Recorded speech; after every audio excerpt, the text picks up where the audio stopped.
Hello. Hello. हा साहेब, कदम बोलायलो. हा बोला. जय महाराष्ट्र. साहेब, जय महाराष्ट्र साहेब. आमचा पेशंट होता MGM ला. कुठं? MG hospital. हा एम बर. तर त्याचं बिल ना 280 झालं साहेब. 2,80,000. हा. आणि काय झालं पेशंटला? साहेब डेंगू झाला होता. डेंगू. हा. आणि मग किती दिवस होता ऍडमिट? 11 दिवस होता साहेब. 11 दिवस. हा. बाकी मेडिकल वगैरे IVI ची इंजेक्शन वगैरे बाहेरून आणले आपण. ते किती लागले मेडिकल पूर्ण तिथं? ते मेडिकलचे 15,000 रुपयाला एक इंजेक्शन साहेब. ते 10 लाख रुपये लागले. ते 10 ते 15. किती? ते याचे मेडिकलचे साहेब लागले 1.5 लाख. हा. हा. आणि बाकी मेडिकल वेगळं. बाकी म्हणजे पूर्ण मेडिकल 3 लाख रुपयापर्यंत गेले. आणि हे 2,80,000 आलं? हा. हे 2,80,000 अलग बिल झाले. त्याच्यातला आपण 1,80,000 रुपये भरले. बापरे. हा. आणि आता ते परत म्हणाले 85,000 रुपये भरा. आणि 3 लाख मेडिकलचे दिले बी? हा. ते तर बाहेर मेडिकलचे वेगळेच 3 लाख दिले. यांचं 280 बिल झालं होतं. तर यांना आपण 180 दिलेत. आता परत हे 85 भरा म्हणाले. दे डॉक्टरला फोन दे. कोण आहे ते? डॉक्टर नाहीत साहेब, ते बिलिंग वाले. कोण आहे बिलिंग वाला ते? बरं बरं, ठीक आहे.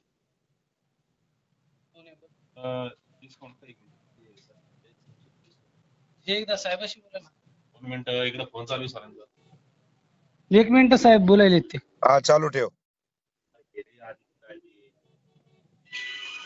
सर, मला डिस्काउंट किती सांगितलं होतं? असं 21,573 सांगितलं. सर एकदा बोला ना इकडं. अरे साहेबाचा फोन आलेला आहे, थोडं 2 मिनिटं. अरे आमदार बांगर बोलायलेत म्हणाव. बोला इकडं. ते बोला, स्पीकर वर केलाय. अरे आमदार बांगर बोलायलो. सर 2 मिनिटं सर, 18शी बोलतोय. बर दे दे. बोलणं झालं की बोल लवकर जरा.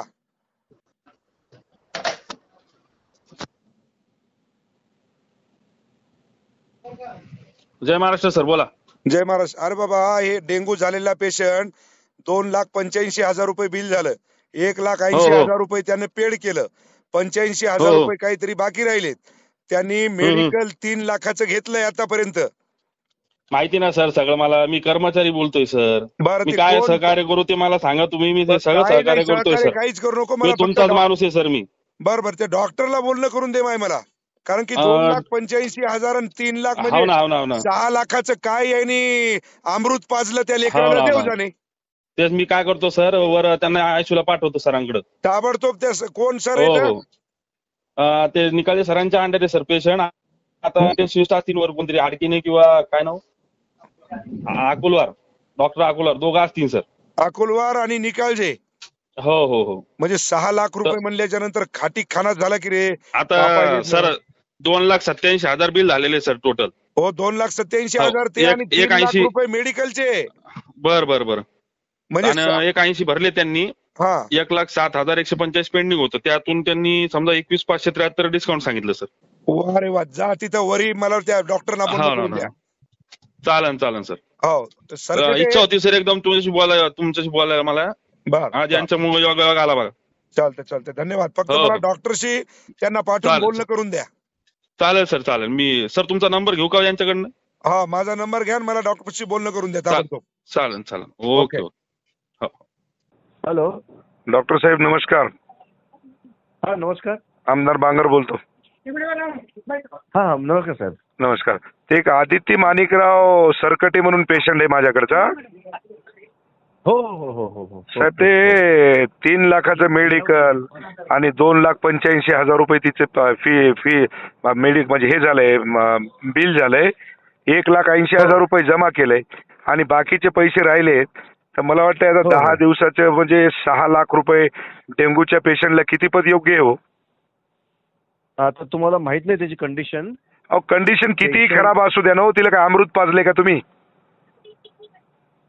10 दिवसाचे आपण 6 समजून लाख घ्यायला रुपये पाहिजे. कशाला म्हणतात? तुम्ही ना त्यांचा भाऊ डॉक्टर आहे एक. दादा मला सगळीच कल्पना आहे. माझा भाऊ MBBS MD आहे. त्यांना ना इम्युनोग्लोबुलिन नावाचं एक इंजेक्शन द्यावं लागलं. 3,05,000 रुपये आम्ही मेडिकलचे दिले साहेब. नाही नाही आपला गैरसमज होतोय. काही गैरसमज नाही. पूर्ण बिलिंग आहे माझ्याकडे. 3,05,000 रुपये बिलिंग दिलं म्हणजे मेडिकलचे, आणि 2,85,000 रुपये आपल्या दवाखान्याचं बिल झालंय. त्याच्यातलं 1,85,000 रुपये आम्ही जमा केलेत. अडचण काय आता बाकीचे जे पैसे राहिले ते आता तेवढं कमीत कमी डिस्काउंट तर द्या. 21,000 रुपये डिस्काउंट देताय तुम्ही, म्हणजे 6 लाख रुपये डेंग्यूच्या पेशंटला मेडिकल आमचं आणि 3 लाख रुपये द्यायचे म्हणजे किती पद योग्य हो सांगा बरं.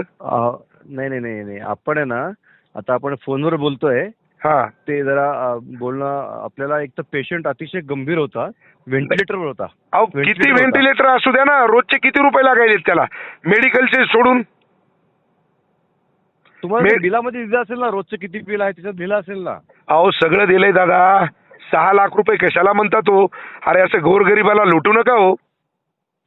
हात जोडून आपल्याला विनंती आहे. हे बघा प्लीज तुम्ही ना, प्लीज लुटू प्लीज काहीच मला सांगू नका तुम्ही, मला काहीच सांगू नका तुम्ही.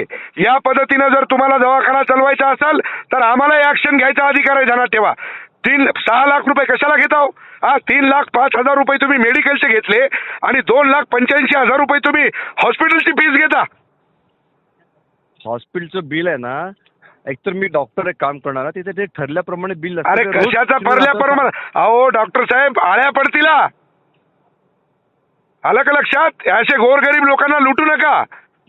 मी आता आरोग्यमंत्र्याला बोललोय,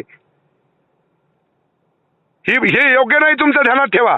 म्हणजे जेवढं मोठं युनिट तुमचं हॉस्पिटल म्हणजे तुम्ही लोकांना लुटायसाठी केलंय का? ह्याला लुटणं कसं काय म्हणणार? पेशंट चांगला झाला, बरा. अरे पेशंट चांगला झाला तर पैसे घेण्याची काही पद्धत असती ना हो. हा जे ठरलं, आता तुम्हाला कल्पनाच नाही पेशंट किती सिरियस होता. तुम्ही अहो किती पेशंट वाटतं नातेवाईकांनी मला बोलले ना, त्यांनी सांगावं की आम्ही लुटलंय किंवा आम्ही. अहो मी त्यांचा नातेवाईक आहे हो, माझ्या मतदारसंघातला पेशंट आहे तो. नाही मग तुम्ही मला अधिकाने फोन केलात की त्या पेशंट आपण दुसरीकडे शिफ्ट केलं असतं त्यांना. अहो कुणीकडे पेशंटला शिफ्ट केलं असतं, पण ही पद्धत आहे का? अहो ज्या वेळेस दुःखाची घटना येते ना, त्यावेळेस माणूस अंगावरचं सगळं. तुमचं म्हणणं काय आहे? माझं म्हणणं एवढंच आहे की ते बाकीचे जे पैसे येतात ते घेऊ नका. बरं ठीक आहे, करा तेवढी मदत.